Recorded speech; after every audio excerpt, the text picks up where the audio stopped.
What's really good? What's really good? What's really good? Welcome back to another Friday Night Live with the Sanchez Show. As always, I'm your host, Eric Sanchez, aka Legend of Two Games. You know, I got my brother with me. I know y'all used to seeing us on Sundays and Mondays, but because there's a fight tonight, I had to call in none other than my brother, Trip Young. Trip, how you doing today, bro? I'm good. I'm glad you called in the reserves. I had to. You know, we talking fight. We talking a fight game tonight, as it is one of. I mean, I don't want to call it one of the biggest fights because obviously the only thing that's on the line is probably pride. There's no belt or anything on the line. But ultimately, in terms of a spectacle, it is one of the greatest boxing events we're probably going to see. Probably the biggest boxing event we've had since Floyd and McGregor in terms of star power, in terms of attention, and obviously with it being on Netflix tonight, there's going to be a whole different set of eyes. They're already estimating well over 200 million people going to be tuned into the fight tonight. I think in the U.S. alone, they're talking about something like 70 million that's going to be tuned in. So it's going to be a crazy night, Trip. Yeah. And you know, one thing I do like about this card is there are a lot of good fights. And it's not just the Tyson Jake Paul fight, the Katie Serrano Amanda Taylor fight. I'm sorry, Amanda Serrano Katie Taylor fight. We got Shushu on the card. You know, that's the home team, so I'm excited about that. But yeah, this is big time. You know, as much as we get at, you know, Jake Paul, but that's, you know, from inside the ring and him not actually fighting any legitimate boxers and trying to call himself a boxer. I will say, from a promotional standpoint, you know, you can't touch what Jake Paul is doing right now, and this is something that we've never seen before. You know, shout out to Chris Rock. He had the first live special on Netflix. This is now the first live boxing match card that we're going to see on Netflix. I'm sure this won't be the last time. As you just said, the numbers are, you know, damn near astronomical. So I'm sure it won't be the last time. And you got to love, you know, what this is doing for the sport of boxing. Absolutely. You and I have talked a lot about Jake Paul in the past and what he means or what he possibly could mean to the sport of boxing. And I think over the years, our opinions of him have changed. And you can correct me if I'm wrong, Trip, but I know for me, in the beginning, I felt like it's a sideshow. You know, it's a circus. And then as he started taking the sport more serious, and even though he wasn't fighting boxers, but his overall concept of what he was trying to do, like you said, creating the platform for Amanda Seriano, right, who has been on the undercard of every one of his pay-per-views.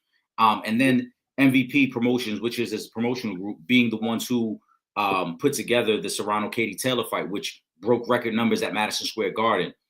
Him fighting Tommy Fury. Him now taking the sport more seriously in terms of I want to be known as a boxer. I think I commend him, and I feel like he's done a great job of trying to elevate the sport. And I believe I said this on Real Fans Real Talk the other day. I don't think this is really about him chasing a title. I know he says, oh, I would like to be world champion one day. Of course, everybody who fights says that. But I think ultimately he has elevated the game and the sport of boxing, because when you look around the landscape, since Floyd is retired, there really hasn't been any consistency in the sport of boxing. And I'm not talking about star power. I'm just talking about the sport itself. HBO boxing is done. Showtime boxing is done. The Zone hasn't done the numbers that everybody thought it was going to do. So for him to create these events where people are starting to watch, and then even tonight, the brilliance of taking it to Netflix, understanding damn near everybody has access to Netflix, right? He ain't even charging for the fight tonight. As long as you got a Netflix account, you can watch. This is going to do record numbers for the sport and create the eyeballs that the sport needs. So I think we got to give him his credit from that standpoint, because at least he is trying to elevate the sport. He's not just taking away from the sport. Yeah. Listen, one way or another, he's generating a lot of money for the sport of boxing. I mean, you know, him clearing 40 million, Tyson clearing 20 million, and then, you know, you still got the rest of the card that's gonna get filled out. One thing, you know, and I will say in regard to Jake Paul is that we did give him, even though we didn't respect the opponents, we did always give him his props and respect his dedication to training and taking this thing seriously, especially in comparison to some of the opponents that he fought with. It's like, you know, these guys were not taking this serious and training like they were about to really get into a ring with somebody that's trying to knock you out. So we always gave him his props on that. It was just the opponent choice where it gets to the what we say, oh, this is a sideshow, this is gimmicky, this is whatever. Like because we know obviously the Nate Robinsons, Mm-hmm. you know what I mean. So there was a lot of guys where it's just like, come on, man, like this is embarrassing. It's kind of disrespectful, damn near. But he has stepped it up as the fights have gone on. Now he still hasn't fought in any legitimate fighters in their prime right now. But again, this ain't about championships. I think this is just about collecting as many bags as humanly possible while you can until this thing gets ended. And let's be clear, it might get ended tonight. It might get to him early and Cole, Cole knock him out. That dream might be over tonight. But what I'm saying, we still have yet to see because no one has been able to really get Jake Paul out of here. He obviously has a loss, but they ain't get him out of here. Yeah, and that's why I don't think this is really about chasing world championships, because we know in the sport of boxing, in order for you to be a champion, you got to take the long road. You got to fight a lot of up and coming fighters. You got to be patient. You got to be super active, fighting 3 times a year, especially in the beginning of your journey to becoming a champion. And Jake Paul hasn't shown that. It's really been more about name recognition, right? Tyron Woodley, great MMA fighter, but not a boxer. Obviously, we know about Nate Robinson. We know about Anderson Silva. Again, these are great name guys, people that the average fan knows who they are. But in terms of a journey to become champion, no, these aren't the guys you would fight. And the same thing, even when he fought Tommy Fury, that was more about name recognition. Even though Tommy Fury is an established boxer, he's not a world champion and he's nowhere near world championship status. But the Fury name. But the Fury name, right, and what it meant for the event. And the same thing tonight with Mike Tyson. There is honestly for Jake Paul, the only win tonight is the bottom line financially. There is no win if even though it goes on the record officially, because this is an officially sanctioned fight in the heavyweight division. Yeah, he gets a win or loss in that column. But in terms of like, does it get you any closer to being a world champion? No, you're fighting a 50-year-old Mike Tyson who hasn't had a legitimate professional fight in almost 20 years. Mike Tyson's last professional fight was 2005. So it doesn't get you any closer to that. If you lose, it's just more of embarrassment than anything. It doesn't knock you down a pedestal because it's not as if you're a top ranked contender for a belt. I mean, so this gets locked down. I don't even know if it's really embarrassing if he just say the fight goes a distance and they pick Mike Tyson for the win. I don't even really think that's embarrassing either. No, right, Mike Tyson. But what I'm saying is like it doesn't do anything win or lose. Yeah. The needle doesn't get. You know what I'm saying? Yeah. So it doesn't do anything in that way. Shout out to my brother Will Gordon. We normally rock on Friday nights, but he's recovering right now. Get well, bro. And I think he's tuned in. He's locked in. As always, what it do, baby? Both fighters will go down once. Pause. Great pause right there. You got to throw the pause in there. And the fight will end in a double knockout, setting up the rematch. You prophesizing a movie ending right there. It's almost like Rocky when Rocky and Apollo go down at the same time. Pause. And then it leads to the ultimate 10 count. He said Yas boy was on early prelim on YouTube. I forgot. He talking about Shushu, I believe. I'm checking. I was trying to check if Shushu already fought or if he was going to be part of this main card. Because on Shushu's promotion, he said he had it listed as 5:00. Yeah, he did. He did say his fight was supposed to come on the YouTube channel. So that was Shushu earlier. So I didn't see Shushu's result. I got to go back and check to see how Shushu did tonight. But appreciate that, Will. Let me know if you saw it earlier, Will. Let me know how that fight went. And I'm going to go back and watch that fight later on as well. Earlier than he won already, because I saw a video of him like really happy. Mm-hmm. So if that's the case, then he probably won if he fought already. All right. I'm going to go back and watch it. The main card is actually starting right now. They got cheerleaders out there. It's a star-studded event. They've had Roy Jones speaking. They've had Andre Ward speaking. Cedric the Entertainer's there. Rosie Perez is there. So obviously it's a star-studded event that they're kicking off right there. As always, if this is your first time locking in with me on a Friday Night Live, make sure you subscribe to the YouTube channel. Go live every Friday night. Normally it's 8:30. Tonight we started a little earlier to kind of match up with the pay-per-view. And we're going to go live for about another 30 minutes We don't want to take up too much of your time because we know everybody wants to watch the fights tonight, and I want to watch the fight. Trip Young want to watch the fight. We want to get into some things, but we got a lot of questions here, Trip. We got a lot of football questions too, so we're gonna get to some of those. Also, I know you got the picks ready. We're gonna get into the picks as well. I want to remind everyone as well, Trip, this week we getting together on Sunday or Monday? What's Sunday? I think we're gonna do Monday this week. No worries. Guys, lock in on Monday. If you haven't already, subscribe to Real Fans Real Talk. We'll be recapping week 11 in the NFL, as well as anything else that's going on in the world of sports. I know we got a lot of NBA that we're going to be talking about this week as well. Shout out to Tyson, who was first in the comment section. Let's get right to it. Let's see where we at. Tyson, what's good, man? Since we're talking the fight tonight, let's start with the prediction. Who y'all got tonight in the Mike Tyson fight? He ain't even calling it the Tyson versus Paul, the Mike Tyson fight. Yeah, I could not go against Mike Tyson. I'm sorry, I really just don't care. I cannot bet against Mike Tyson in this situation. I know he's 58. I know he's 30 years older than Jake Paul, but I just feel like I can't go against Mike Tyson. I'm sorry, man. I gotta go Mike, man. I am Mike Tyson. I'm sorry. From the rooting perspective, I'm going for Mike Tyson. I would like to see him reclaim that glory just for one night. If we could see, a version of the old Mike Tyson for one night, it'd be amazing. But from a gambling perspective, I'm taking Jake Paul.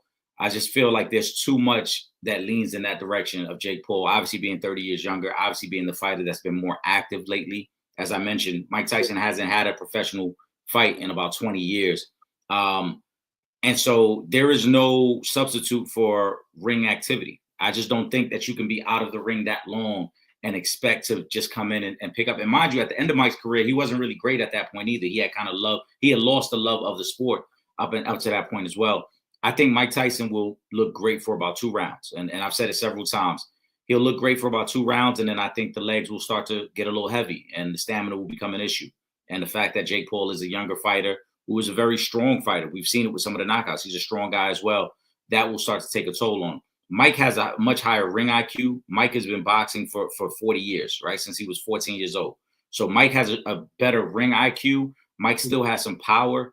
But other than that, I think most of the advantages go Jake Paul's way. You can't make up a 30-year age gap. You can't make up ring inactivity. And like I said, from a gambling perspective, I like Jake Paul. But from a rooting interest, yeah, I hope Mike does his thing. And I would love to see Mike land one of his patented uppercuts in this fight. And I would love to see Mike come in with a peekaboo stance and go straight forward at Jake Paul. I would love to see all those things. But what happens once we get past 2 rounds? That's the key for me.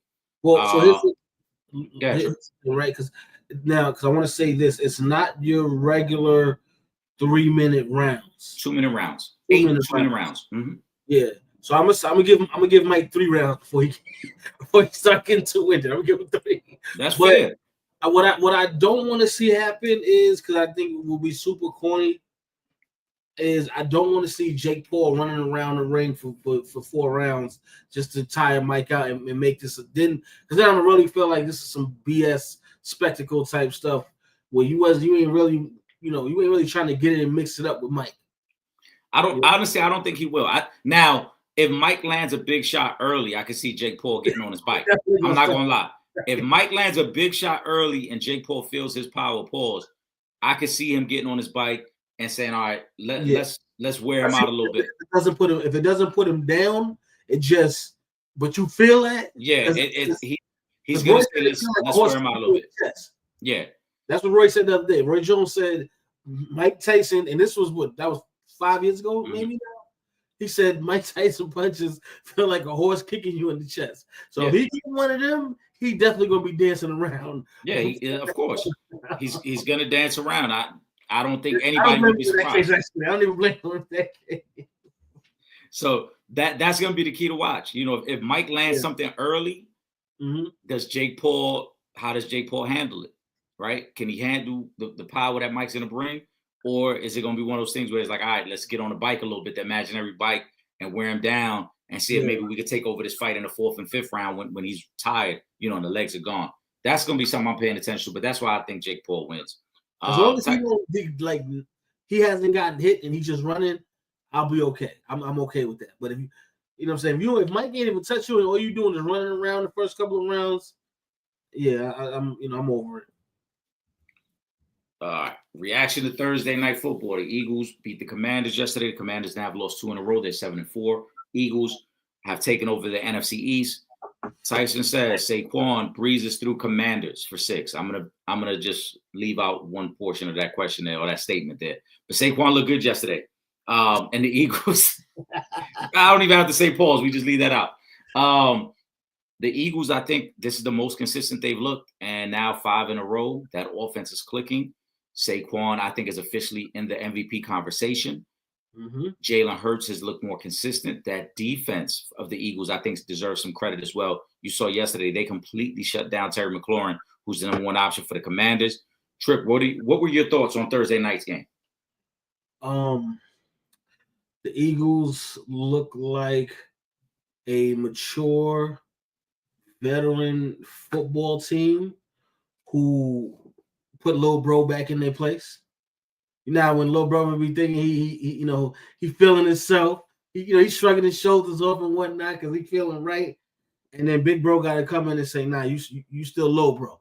Like, your time is going to come, but you still Lil Bro right now. The Eagles Lil Bro'd the Washington Commanders, led by Saquon Barkley's, what was 146 yards and 2 touchdowns. I mean, it disrespected him. I'm sorry. They went in there and they started off slow. Mm-hmm. Very slow. That offense started off very slow, but they just started to turn up in that second half. And like I said, Big Bro, you know what I'm saying, told Lil Bro, go at home. It's past your curfew. You know what I'm saying? Let the ballers come out and play now. The street lights are on. Y'all got to go home.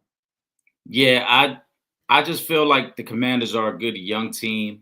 They're trending in the right direction. We know Jaden Daniels is going to be a future star in this league, and he's having a rookie year similar to what CJ Stroud had last year with the Texans. And even at 7-4, the Commanders are in great shape to make the playoffs. If they find a way to at least get 2 more wins, maybe even 3, that 10 wins, I think, gets them in for sure. I think 9 wins gives them a legitimate shot to get in, though. But there are levels to this shit. And we've seen it, right? No, it's the facts, though. Because I talked about it. Both their games against the Giants were close. If the Giants had a kicker, the Giants at least win one of those games, if not both. That changes the dynamic of things. Obviously, the Hail Mary against the Bears, right? We know it's a lucky play. That's very rare that you're going to win a game on a Hail Mary, especially a Hail Mary that's 2 yards short because the throw didn't even make it into the end zone. So that's a very lucky play. But when they've played the better teams in the NFL this season, the outcome has been the same. When they played the Ravens, they lost. When they played the Eagles, they lost. When they played Pittsburgh last week, they lost. And in all those games, you saw teams that were significantly better than them, especially in the second half, right? The Commanders looked good for a half against the Ravens, then the Ravens pulled away. They looked good for a half against the Steelers, then the Steelers took the lead in the second half to win that game. They looked good for the first half against the Eagles yesterday, and then the Eagles turned it on in the second half. That's the difference, and that's why I say there's levels to this shit, because you can be a good young team that's on its way up, but that doesn't mean you can hang with the big dogs. That doesn't mean that when you play the upper echelon teams of this league that you can hang with them for 4 quarters. You might be able to hang around for a quarter and a half, maybe even 2 quarters. But the moment they make their adjustments and the moment they figure out your game plan, are you good enough to figure out theirs? And that's what the Commanders haven't shown. I think it's been a great season for the Commanders. And like I said, I still think they have a great opportunity to make the playoffs. They get the Cowboys and the Tennessee Titans in the next 2 weeks before they get their bye week. A much-needed bye week because Jaden's got to rest up his ribs that have been injured for a few weeks now. They get the Cowboys, like I said, not only next week, but they got 1 more game against them. So there's real opportunity for the Commanders to win 9, maybe even 10 games this year and make the playoffs and be kind of what the Texans were last year. But in some of these losses, now I think they start to see what they need. They need a lot of secondary help, and we know Marshawn Lattimore should be coming off the injured list pretty soon. So they need him. They're going to need another receiver next to Terry McLaurin because you saw yesterday Austin Eckler was their number 1 target. They can't push the ball down the field without another receiver there. And they're going to need some O-line help because Jaden Daniels just got to rely on his legs too much. So those are the 3 areas the Commanders got to get better in. But I think the future is bright for them. They're just not on the same level with the Eagles, man. Especially now when that offense is clicking the way it was in that second half. Right. And Shushu got the unanimous decision. So he did get the win. Shout out to Shushu. Shout out to the homie Shushu. Good win for him. And great he had the opportunity to be a part of that card as well as he continues to ascend in his boxing career. Let's get to. We got two really good games this week, Trip. We got the Bills Chiefs, which has become a rivalry over the last 5 years, and then we got one of the best rivalries in all of football: Steelers Ravens. I know that one's personal for you. Give me your thoughts. I know you got the Ravens winning, but how do you see the game going? The way it's been going, the offense is going to run through Derrick Henry. He's gonna do his numbers. He's gonna run all over the Steelers, which is gonna open up the pass game a little bit. I don't think it's gonna be a big passing game this week for Lamar Jackson. I think it's gonna be a run heavy game plan against the Steelers. But I do see Zay Flowers getting into the end zone though. Getting a receiving touchdown. But yeah, I think it's stick what's been working. You got an MVP. Well, you got two MVP candidates realistically with Lamar and Derrick Henry. But the way Derrick Henry runs the football and how hard it is to stop, not even stop because no one's stopped him this season. But to even realistically, somewhat kind of contain him is still damn near impossible. So stick to the game plan. Let your lead horse lead the way, run the football, and open the pass game up, and then let Lamar do his thing after that. Yeah. I like the Ravens in this game, and they're getting points. They're listed as the underdog. Last time I checked, it was around 1.5, and I'm gonna double check now. It's actually no, it's flipped. It's Ravens -3. I still like the Ravens in this game, though. The only thing that concerns me, obviously, is their ability to hold fourth quarter leads. We've seen that's been an issue the last two seasons. But ultimately, I do like the Ravens.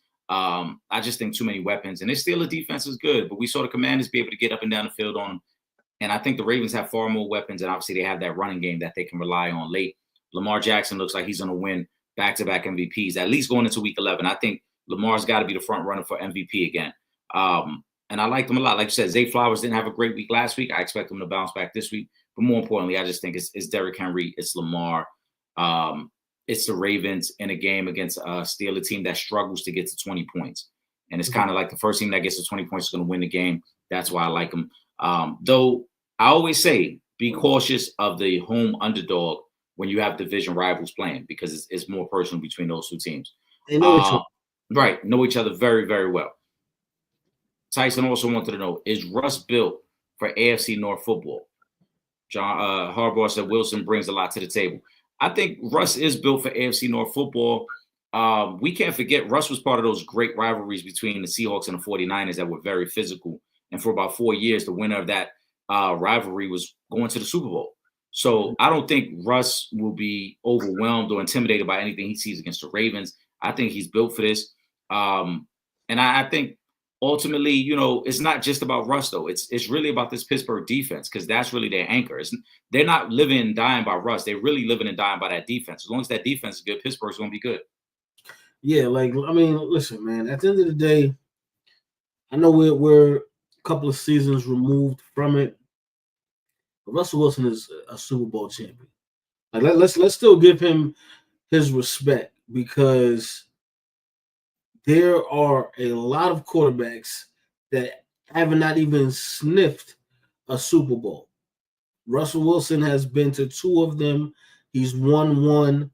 You know what I'm saying? So let's give him his respect. Not you, Eric, but in general, I don't think because he's had a bad couple of years, like we don't give him the benefit of the doubt that we give to Aaron Rodgers, and Aaron Rodgers hasn't been to a Super Bowl in how many years? But we still give Aaron Rodgers pass after pass after pass after pass after pass. So let's give Russell Wilson his respect. He definitely can hang in the AFC North, but I think you're right, Eric. This is about the defense because you have to stop or at least somewhat slow down that Ravens offense if you're going to have any chance. Because, see, this isn't like Bengals Steelers because the Bengals have that high-powered offense that if the Ravens defense isn't doing what they're supposed to do, can go back and forth and just keep going back and forth the entire game.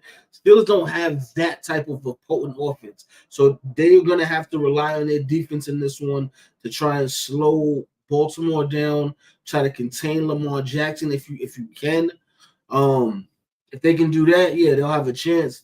But I'm still going with the Ravens. Yeah, I like the Ravens in this one as well.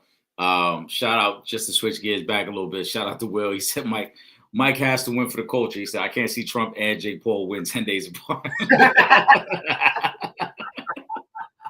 when you say it like that, Will, yeah, I mean, we gotta.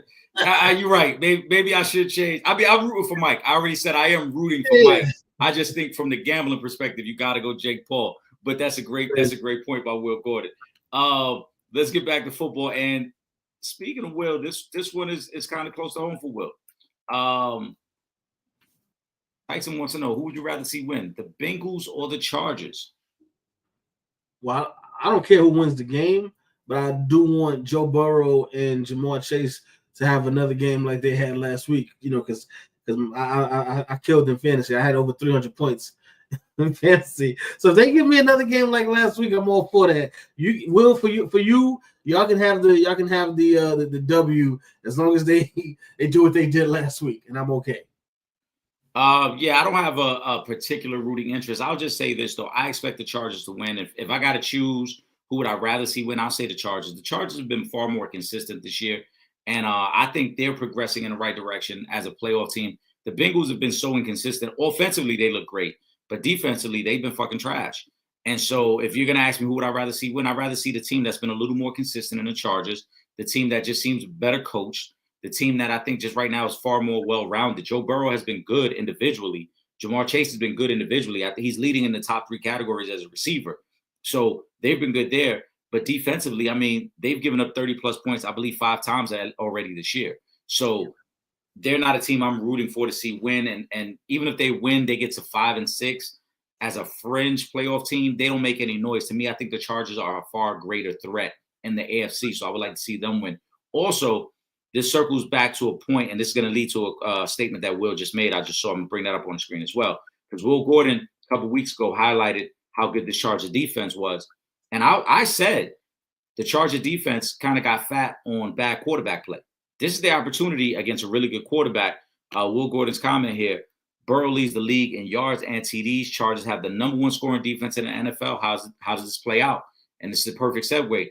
I think the Chargers will slow down this game with their running attack, with ball control, and they're not going to let Jamar Chase, I think, dictate the terms of this game. I would be surprised if Harbaugh gives them a lot of one-on-one coverage. I would be surprised if Harbaugh doesn't roll a lot of coverage his way and force Joe Burrow to rely on other people, either dump it down to Chase Brown or maybe T. Higgins has a big day. But I just can't see them letting Jamar Chase dictate the terms of this game against their defense. Well, I hope he does for fantasy football purposes. Oh, of course, I understand that. And listen, when we get to Sunday night's game and I put a ticket in, I probably will still have Chase down for 60 to 70 yards. But I just think that from a schematic standpoint, Harbaugh, he's just too good of a coach to allow one man to light them up in that way.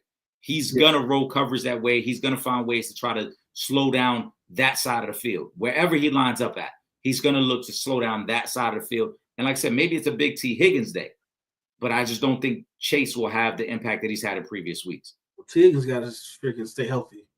Yeah, that too. He missed a couple of games to start the season, and he's been bouncing in and out. That's another reason why the Bengals have been so inconsistent, because they haven't been healthy this season. Yeah, that too. I mean, their defense and the running hasn't really been there too tough either. Chase Brown has had some good moments this year, but it's to me, it's just been really their defense. I mean, when you look at some of the losses they've had and the points they're giving up, Philly scored 37 on them. The Ravens have scored 35 and 41 on them. This defense has not really played well all season. And that to me is the thing that really stands out. I mean, the Commanders dropped 38 on them. Like I said, that's 5 games that you're giving up 30-plus points. That's just not winning football. That is nowhere near good enough to be a competitive team. Not like that. You're going to lose some games, I get it, but you can't give up 30 points every time you face a quality offense. Because again, the Ravens have scored over 70 points on them in the 2 games they played this year. Yes, you're right. Eagles and the Commanders combined have put over 70 points on them. A lot of points that they're giving up out there. We got a little bit of basketball in the comment section as well. Guys, want to remind you, make sure you are subscribed to the Sanchez Show. Go live every Friday night Live series over on YouTube and Facebook. We're gonna get the Twitch back up as well. I gotta link that one back on here. And make sure you lock in this Monday, Real Fans, Real Talk. My brother Trip Young and myself will be giving you a recap of Week 11, as well as anything else that's going on in the world of sports. Shout out to Kai and Anthony. He made his decision today, Trip. He is going to Syracuse. It's only right because the jersey just looked. It just seemed like it was a perfect match. It did, and I'm happy for him. I mean, I didn't see him going any place else. I know when he said he had narrowed it down, but once he said the schools, he narrowed it down, so I knew he was going to Syracuse. Well, I'm gonna be honest. Once he narrowed it down, I thought it's either Syracuse or him and Juju Watkins got a secret relationship that none of us know about. I'm just saying, if he want to go to USC, you know why he want to go to USC, Trip. Listen, I ain't even mad at him. I ain't mad at the young boy either. That's just the interpretation I got out of it. Like you ain't going all the way to the West Coast just to hoop. I already know you're not going out there just to hoop. But we got some basketball related content in here and questions in here, so let's get to some of that. And then let me say this real quick while we starting on basketball. Big shout out to Chris Paul, CP3. He is now the third member of the 12,000 assist club. Only my guy Jason Kidd and one of the greatest, John Stockton, have more than 12,000 assists. So big shout out to Chris Paul on that. Definitely shout out to him. He's going to be a first ballot Hall of Famer. I know Will Gordon isn't the biggest fan of CP3, but I think he will admit that he is a Hall of Famer. I think he would. You got 12,000 assists, man. You have to, of course. Tyson wants to know thoughts on Clay's return to Warriors, and his night was spoiled by the babyface assassin. The way Curry took over that game was crazy. I mean, it feels like we've been saying this for years now. The way Curry take over the game is crazy. But Trip, what were your thoughts on the return? I mean, listen, Clay's been playing well this season. He's definitely been playing way better than he was playing last season with Golden State. Kind of feels like he could stick around. Like last year, it was like, maybe it might be time for Clay to, hang up the sneakers. But now he's got new life. Different system. I guess that's part of it. You also, you're around Kyrie and Luka, so I'm sure it's pretty similar to him being in Golden State, where he's going to get a lot of clean looks because of the fact that you got a double team Luka, you damn near got a double team Kyrie, so he's going to get a lot of clean looks. But he started off the season really well, which I like for him. As far as getting his return getting spoiled, listen, man, Steph Curry is him. That's okay. So that nothing else needs to be said. You can't even be shocked or upset that went down the way it did. It's Stephen Curry, the newest member of the Olympic gold medal club for Team USA. What are you gonna do, man? He was cool. Yeah. I mean, Steph is Steph, and of course, I'm sure it was a little, it wasn't personal. I don't want to say it like that. I know Draymond has kind of hinted at that Steph kind of took it personal because he tried to reach out to Clay and Clay didn't respond. I think it was just more Steph kind of reminded like, yo, you my mans, but this is still my city. Yeah. And you saw after he makes the shot and he does the night when he yells at the camera in the crowd, he goes, this is my shit. Like, just to let you know, like, it's cool. Everybody here to celebrate what you did or what you contributed to our winning, which is very significant. We know the name Game 6 Clay is there for a reason. We don't get full when they play. Oh, yeah, of course not. Clay's a major part of that. But this is still Steph's shit. Like he said, this is my shit. And Steph had to remind you of that. And I think the Warriors overall, Steve Kerr doesn't get enough credit for how good of a coach he is. We've talked about that as well. People wanted to find reasons to criticize Team USA, even though they won gold and went undefeated. Steve Kerr has done a phenomenal job with that team, and I love the way that they're developing the young guys on that team. What else we got? Basketball related. Tyson wants to know, how long can the Cavs keep winning? If they're healthy, can they beat the Celtics in a 7-game series trip? No, sorry. We go through this all the time, man. This is regular season, and it's great, and I love it. It makes for good storylines. But once again, in the regular season, you don't just play the good teams.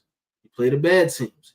And there's actually more bad teams than there are good teams that you're going to play, right? So, if you like outside of, let's say, the top 5 teams in the West and the top 5 teams in the Eastern Conference, right? And Cleveland, I would say, is those top 5 teams. So there's not too many teams that is better than the Cavs. And when you're playing all of the bad teams 3 and 4 times, your record can look very brolic. We say this every year. There's always a team or two that steamrolls their way through the regular season and are gone before the second round of the playoffs. Now, I'm not saying they won't make it past the first round, but I don't think this Cleveland Cavaliers team is built to go past the second round as constructed. Yeah, I've said this several times already. It's great. Kenny Atkinson is doing a phenomenal job, but I'm not sold on the Cavaliers as a legitimate title contender. In terms of the first part of this question, how long can they keep winning? Well, they're playing the Bulls tonight. They're up 4 points right now. They win tonight, they go 14-0. They get the Hornets on Sunday, who they should beat. Then they get a matchup with the Celtics on Tuesday as part of cup play. If they get past those 2 games and get to, we're talking 16-0 at that point. I mean, the next couple opponents is light, Trip. You got the Pelicans, you got the Raptors, you got the Hawks back to back. They can end off the month damn near undefeated if they get past the Celtics.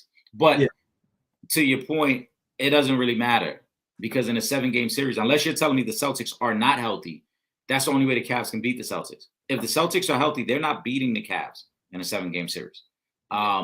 So for me, the Cavs, this is cool, and the Cavs are going to be a top 5 seed as they've been the last 2 years. Nothing different. Yep. Donovan Mitchell is going to be an all-star again. Evan Mobley is going to be in the defensive player of the year discussions. Darius Garland might be an all-star, fringe all-star. Yeah, borderline all-star. But in a 7-game series, I still like the Cavs more. I like the Celtics more. I like the Knicks more. I would still probably like Milwaukee more. If Philly's healthy, I like Philly more. Just because those are teams that identity is cemented. You know who they are. The Cavs, I just feel like they still don't know who they are, and that's why they've struggled in the playoffs. So I don't think they could beat the Celtics in a 7-game series. In terms of winning, they should win tonight. I think it probably ends against the Celtics on Tuesday. Yeah, if the game wasn't in Boston, I may give Cleveland a little bit more of a chance to get that W, but they're playing in Boston. That's going to be a tough game for them. But I think we'll see where they are and how they look playing that game is going to kind of give us a little bit of an idea of who they really are this season and how far they can go. We'll see how they do against them because if they lose and it's a close game, all right, maybe they can hang. But if it's clear that Boston is the better team, which I think it is going to be, it's over for that. You know what I'm saying? All them regular season wins ain't gonna mean nothing because when it comes playoff time, you can't use them. Yeah. Let's see what else we got. Tyson wants to know, it's real early, but give me maybe the top 5 players so far based on the season. I'm assuming you mean NBA related. Sure. Okay. Anthony Davis. I'm not putting these in particular order. I'm just saying the 5 because I really gotta sit in. No, I agree. I was gonna say AD's gotta be second in scoring right now. Like he's doing what we said he was going to need to do to start this season. He watched and he listened. And so in terms of consistency, I mean, you out there averaging 30 and 10. Yeah, don't get much better than that. So I'm gonna say AD. I'm gonna say Donovan Mitchell. I'm gonna say Jason Tatum. I would have put Kevin Durant in that category, but he went down with the injury, so I can't put him in. But he's like my honorable mention because he was still balling enough to where he should be in that conversation. But I'm gonna say Shea, so that's 4. And then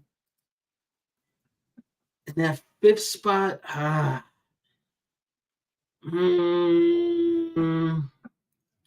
would because again I wanted to put Kevin Durant in that 5th spot, but since he's not there, I can't put him there.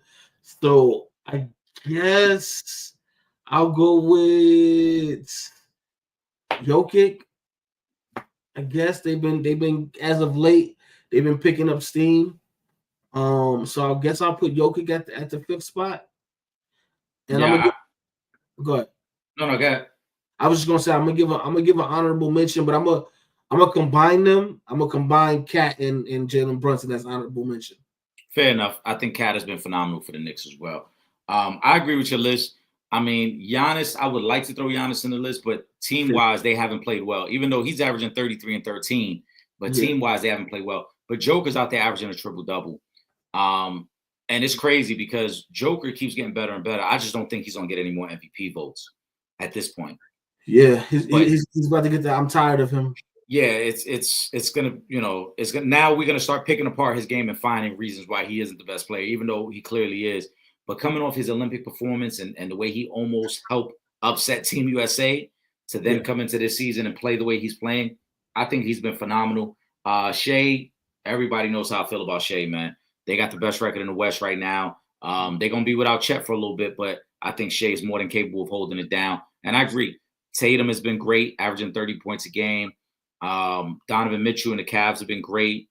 I think LaMelo has played some great ball with Charlotte this year, but again, the team success really hasn't matched up with his individual success. So there's been some great performances early in the season. And like you said, Karl Anthony Towns been damn near a double-double every night as well. So him and Anthony Davis might be probably the two most surprising guys in terms of consistency to start the season. But yeah, I agree with the list. We're pretty similar there. Let's do one more, and then we're getting up out of here. That first fight of the night looks like it's ending, and I wanted to wrap up.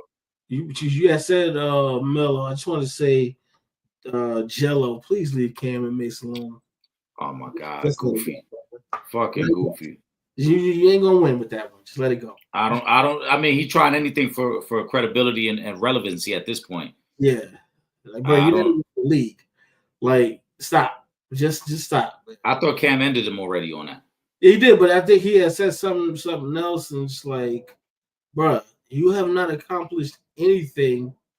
You don't you haven't even played in more than 5 NBA games. Like, so I don't understand. It's crazy. It's crazy for him to say it's politics in terms of why he's not in the league, but yet his older brother and his younger brother in the league. Yeah, that don't make sense. I mean, unless you're saying they still hold him accountable for them glasses he stole over in China. If that's the politics you're talking about, then all right. But bro, you just respectfully, if you were good enough to be in the league, you'd be in the league. Like the Nassers is still in the league. Okay, J.R. Smith got his brother a contract with the Knicks. Yeah. He played in a couple of games. Okay, if you were good enough to play in the league, you'd be playing in the league. It is what it is. Yep. No politics, nothing. You're just not good enough. You know what I'm saying? So, do better. That's it. Yep. Nothing really there going on. This is gonna be the last one. Will Gordon just created another hashtag that we might start to see trending. He said, "Is it Cooper Flag than everyone else, or am I missing another top 2 pick? He'd look good for the Wizards in a uniform. Wizards uniform. Pause. We don't even have to try to tank because we suck. Hashtag Coop for Coop." It actually is a really good hashtag. That's a good hashtag. Go to Washington. No, I'm sorry. I do not want to see him in the abyss of the Washington Wizards. So I hope not. But yeah, it's gonna be another year where the ladies outshine the men in the NCAA tournament. Like, I'm sorry, it is what it is. They're already still in the headlines between Juju and Paige. This is definitely gonna be another one of those years where the ladies show out. Yeah. In terms of the teams that are currently at the bottom of each conference, bottom 3 teams in the East are Toronto, Philly, Washington. Bottom 3 in the West are New Orleans, Utah, Portland. Mm-hmm. If those are my 6 options, I'm okay with him landing in DC. I don't want him in New Orleans. We've seen how that's gone with Zion. We saw how that went with Anthony Davis. We saw how that went with Chris Paul. That's just, for whatever reason, that's just a franchise that cannot sustain their star players. I wouldn't want him there. I damn sure wouldn't want him in Utah, though Utah would love him. Of course, but we don't want him playing in Utah. The Great White Hope. Right. I mean, Philly would be crazy. I just don't think they're going to be this bad all season. But Yeah, if he landed in Philly with Maxey and Embiid, they're gonna get healthy though. So yeah, they'll get healthy. they're gonna I get healthy. think. I mean, it might be DC, it might be It would be Toronto. crazy though.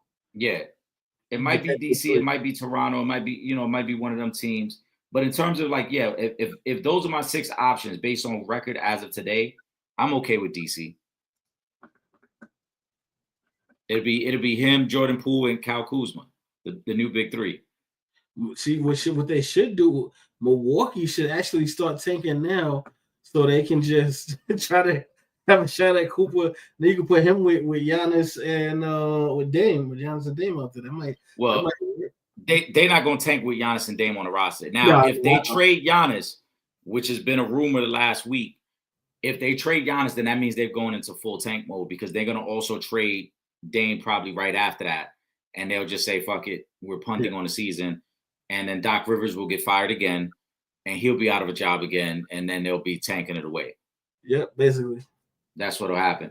All right, we're getting ready to wrap up. The first fight of the night is over. We're getting to that point where these are some of the fights we want to see. So we want to wrap up, but I definitely want to thank everybody who tuned in tonight. Appreciate all the questions and comments.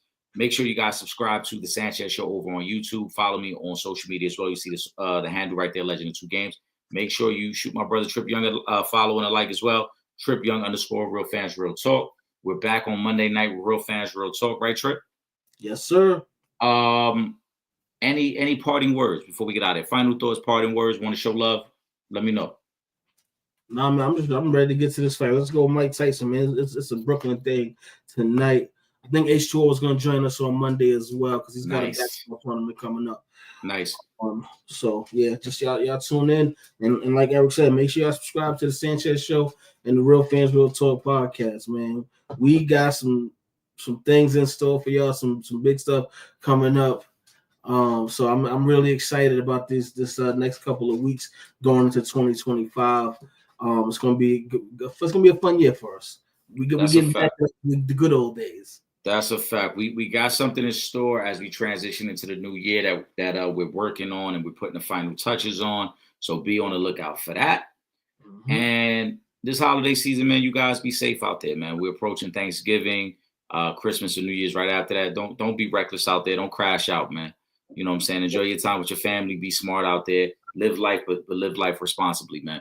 But for my brother Trip Young, I am Eric Sanchez, aka Legend of Two Games. Real Fans Real Talk will be back on Monday, so lock in with us then. But until then, enjoy the weekend. Enjoy the fight tonight, man. We are out of here. Peace.